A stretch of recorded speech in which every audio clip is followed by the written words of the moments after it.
to your old institutions and for everybody who works in the institution, basically, you know, when you were young, you just run from one building to another. So it's pretty awesome. Shall we sit down? Good morning. Good morning. Hi. Which side do you prefer? I think I have to sit on the right. Okay. I think. Yes. My wife Hi. Eva.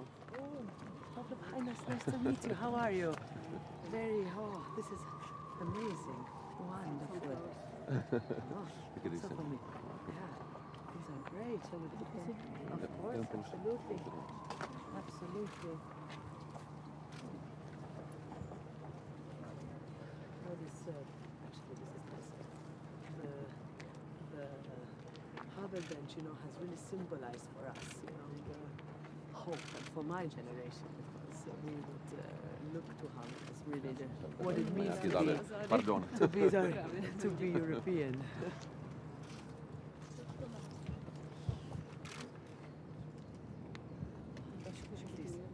At least the sun is out. It's quite rare. You want to say a few words? Yes. Well, very happy to have you here. President, Ms. Pavlova, very nice to meet you for the first time. I have been looking forward for this moment for a long time, but also, as you can see, many of our colleagues who are very excited to have you here in Brussels on your first official visit here.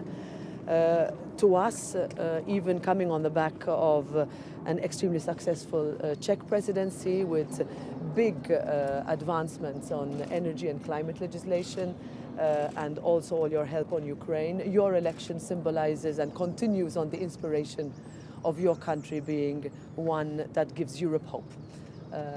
Your fight against disinformation, against populism, and fighting for what is right is something that for us is of inspiration to us all. And here we are at the Václav Havel bench. It was important for us to have this bench in the very heart of the European quarters, so that everybody passing by can remember what Václav Havel meant to all of us and what Václav Havel meant to Europe.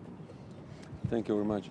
I have to say, it's quite amazing how life is changing, because when I was passing through this park about 10, 12 years ago, during our first presidency, even it's for 14 years now.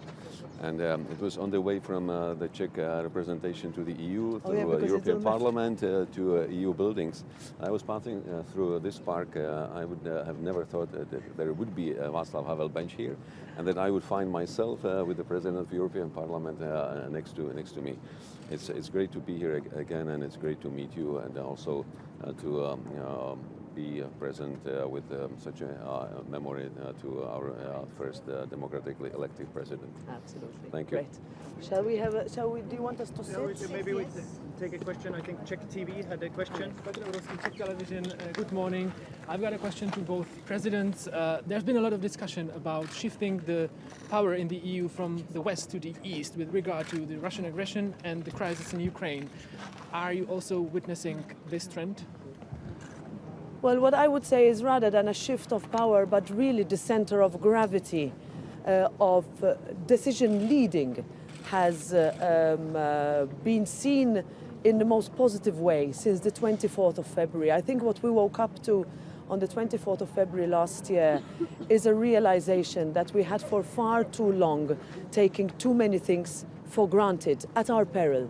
And what that has led us has meant to take unprecedented packages of sanctions, one that is also under negotiation now, to become more secure, and also not to rely on our foes, but rather our allies, whether it comes to energy, when it comes to health, even coming on the back of a very difficult pandemic, and also one where countries like the Czech Republic has paved the way in terms of welcoming Ukrainian refugees and showing the true heart of solidarity of the European Union. So for us, if we can see, let's say, a silver lining out of this very difficult, challenging time, I would say let's look to the Czech Republic as having led with such positiveness throughout.